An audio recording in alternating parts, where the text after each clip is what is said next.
experience implies, these people have some event in which they are severely physically compromised. Generally, there's a severe physical malady that occurs very suddenly often or at the end of a chronic illness. Near-death experiences are very frequently associated with cessation of heart function or cessation of breathing function, and very often both. And given that 10 seconds after that the EEG, a measure of brain electrical activity, goes absolutely flat, it's medically inexplicable that near-death experiencers are having a conscious experience. There's so much more evidence behind something more going on with near-death experiences, something that is not medically explicable. There are blind people, including people that are blind from birth, that have near-death experiences, and for most of them it's a visual experience. That is absolutely medically inexplicable. These are people that are blind that for the first experience in their life where they've had vision and can see things in the world was during their near-death experience. There is no other explanation for that.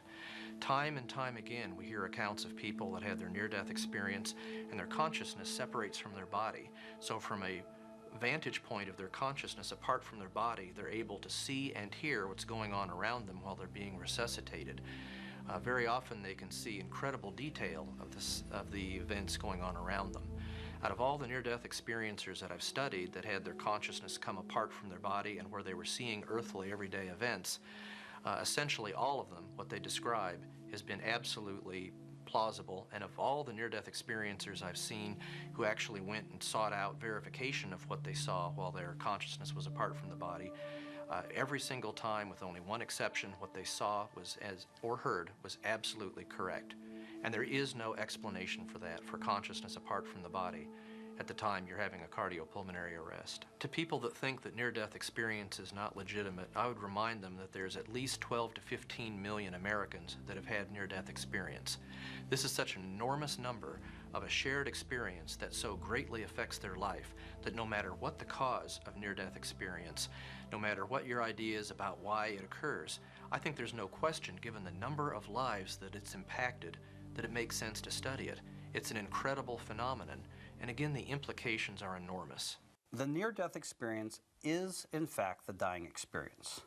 We will all have this experience when we die. The interpretation of the experience is in dispute. Nevertheless, it's a scientific fact, not a belief system, that we will have this experience when we die. There have been 3 major scientific studies of near-death experiences in the last 15 years. And all 3 of these studies document that these experiences are real and they'll happen to us all when we die. So the old ideas that these experiences are caused by a lack of oxygen to the brain, or are hallucinations caused by chaos in the brain at the point of death, are caused by the drugs that are given to patients that we resuscitate when we're dying. Those ideas were, of course, respectable scientific theories, but turned out to not be true.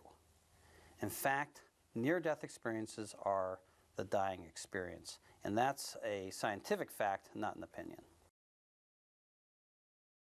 I think in terms of, yes, certainly in terms of the consistency of the testimonies in near-death experiences, it suggests that the experience is a reality which is not purely the product of brain chemicals, because, I mean, we know from studies of the effects of drugs ordinarily that if you give one person a drug and then give the same drug to another person, they'll have 2 completely different experiences. There might be broad similarities, but not the level of consistency you find with a near-death experience. Hallucinations tend to be very disordered experiences, and they're nothing like the highly ordered and structured experience that you have with near-death experience. On my website, I specifically asked the question, was the experience dreamlike in any way? And I've actually recently done a formal study of that. Near-death experiencers are emphatic when asked directly, and I did, was the experience dreamlike in any way? The answer is a resounding no. It isn't close at all to a dream. Dreams tend to bounce around a little bit. They tend not to have order or structure. Very often a dream will end without it reaching a logical conclusion in the sequence of events. Not so with near-death experiences. They're highly structured, highly ordered. They tend to have a very logical initial part of the experience, and at the end of a very orderly and structured experience, there's a very orderly and structured end of the experience, and that's when the experience ends. Near-death experiences are nothing like dreams. If you've had a frightening near-death experience like some of those that I've described, there is no question that when you have that experience, this forces you to look at yourself. This is something that really shakes up your life in a major way. You've really got to sit down with yourself and ask yourself, why did this happen? What's really going on here?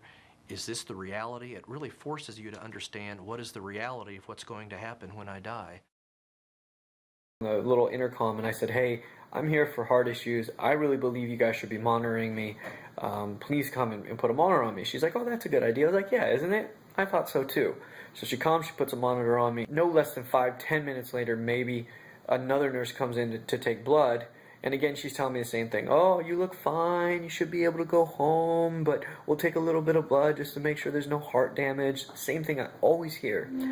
She puts a rubber band around my arm. She goes to take blood. Next thing you know, I'm fainting, or at least I think I'm fainting. Turns out I'm dying. While I was on the other side, let's finally address that question. Now, I had a little bit of a different experience. I was in a place that was made of like white marble stone and had like gold leaf pillared kind of thing, so it looked heavenly. There was an extremely bright white light that did not hurt to look at, and there was no source. There was no like sun in the sky or anything like that. The white light was just everywhere. But ironically enough, I had 4 people around me yelling at me. I was like, of course I would be in this heaven-like place and people are yelling at me, right? And one of the guys, he was the biggest guy. He was like 8 feet tall, but all like proportionate. Like he was big, buff-looking kind of dude. He was yelling at me, and he was basically saying, you got to go to work, you have work to do, this, and that. And as he was yelling at me for like what felt like 25 minutes, all of a sudden this like vortex opened to the left of me, and I got sucked into it. And as I was getting sucked into it, I woke up back in this world. And as I woke up back in this world, there was like a doctor and a nurse standing above me, and they were, just looking at me with these stares like, what the hell just happened to this guy? And one doctor, or the nurse to my right, says, Nathan, are you with us? And I didn't even comprehend who I was or where I was. To me, this was a foreign place, and the world I had just come from was the place I knew. I didn't have an understanding what the hell was going on. And as I did start to come to my senses, I heard the nurse who was the one taking blood or about to take blood say to me, that was the longest I've ever seen one go. It's just not a sentence you want to wake up to after that, that whole experience. And turns out that I was gone for about 30 plus seconds. And I came back on my own without a defibrillator.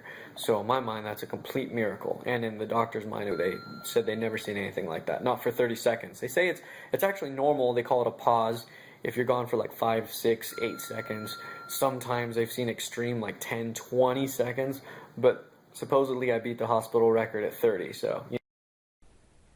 Whatever has brought them to this moment, whether natural death at old age, a sickness or disease, or an accident, it is always the same. As you draw your last breath and your spirit begins to leave your body, you will begin to feel weightless and float upward. If you look back, you will see your lifeless body. If there are other people in the room or area where your body is, you will also be able to see them and hear their comments. You cannot communicate with them because you have left your physical body and are now a spirit being entering the spirit realm. Yes, you do still care about those you are leaving behind because you love them, but you are now entering into the precious promise of God to be with Him. Unfathomable love erases any anxiety or fear of death you may have experienced even moments before. If you were sick, injured, or in pain before, you will now realize that all those symptoms have completely left and that you feel wonderful. Also, if you were elderly, you are now young again because age has no effect on your eternal spirit. The life of God now flows into your being. You will have no fear because the peace of God will now become your constant companion. At this point, some people still do not realize they have even died because they still have their senses and can touch themselves. It is hard for them to comprehend. They will still try to communicate with others that they pass by and wonder why they do not respond. If not already present, the angels will appear to escort you on your journey to heaven. They're magnificent beings, still aglow from being in the heavenly realm. They always know your name and always assure you that all will be well. No one is left to find their own way. If it is a child or baby, they are carried by the angels. They never experience fear or sadness, only tremendous love. There is no hanging around or a struggle to find a way to cross over. No one's spirit can remain on the earth for very long. There are various ways to be taken to heaven, including chariots. If Jesus comes to escort individuals, they get to go in the Lord's own chariot. It is rare, but sometimes loved ones are allowed to see you leave or to see the angelic beings who have come to escort you. One of the normal ways you are taken to heaven, if you are to remain there, is by a transport. These transports come in many different models, so they may not all look like the one I saw 2 years ago when I witnessed someone boarding one. Not only could I see the ship, but the two angels who were escorting the woman. She looked amazingly beautiful and young, even though I knew she had been very old when she passed away. This transport looked something like a cable car without the cables. The lower part was made of a solid substance that looked like burnished pewter. Ornate panels on either side of its doors were gold, as was the trim that ran down both ends of the ship and around the bottom. The light emanating from the sides as well as from beneath the ship was a brilliant white with blue highlights. This could be the bright light mentioned by some who have had near-death experiences. The upper part of the transport is like glass. You can actually see through it. Can you imagine how exhilarating it must be to streak through the universe and see everything on your way to heaven? You usually enter from the side of the craft by way of steps that appear from nowhere and have no visible means of support. How supernatural is that? I was told that sometimes people are also brought up through the bottom entrance, which I could not see. Sometimes angels navigate these crafts, but usually people are chosen for this position before they die. They become heaven's pilots, not because of their prior flight experience, but because of their heart for people. They have a natural ability to put people at ease and to share things about the new home they are going to. Heaven's pilots are the first contact individuals have with heaven and therefore must be trusted by God to portray His care and love. It is a high honor to be chosen for this assignment. It was truly amazing to be able to see a transport close up. The angels who escort these transports all wear white gowns with purple sashes at the waist and purple on their cuffs and hems. They also wear narrow purple bands on their heads. At least one of them carries a sword. Once boarded, the transport leaves and continues through the atmosphere at speeds we only dream of until they arrive in the third heaven. Once the transport stops, you will be escorted out and left in the care of other angels and or people whose job it is to welcome you to heaven. Many times Abraham will be there to greet you. Sometimes the gates will be visible from your disembarking point, but sometimes they can be some distance away. Your family and friends who already dwell in heaven will run to greet you. There is much joy and celebrating going on at your arrival. All this time you will be overwhelmed by the presence of God and the beauty of just being there and experiencing the sights, sounds, and aromas. You feel like you have truly come home. Just when you think it can't get any better, Jesus comes. I'm going to try to answer the questions that I got from the first video by just telling you my story, because that's what everybody's questions were about, is what was it like on the other side? Obviously, that'd be the number one question I would have myself. So I'm going to tell you the story of what it was like on the other side and what information or understanding I brought back with me, because honestly, that is the most important thing. So here we go. When I came to on the other side, there was no white light tunnel. There was no family greeting me. I didn't have that experience. But obviously, I wasn't meant to be there permanently. I felt like I was I had a welcoming party there for me, and it was 4 gentlemen. The shortest one was about 6'5", the tallest one was about 8 foot, and the other 2 were in between there. They were all dressed the exact same way, and they were this white kind of Roman garb, like a robe, but not like a politician, more like a soldier off duty. They were definitely more soldier in style than politician style.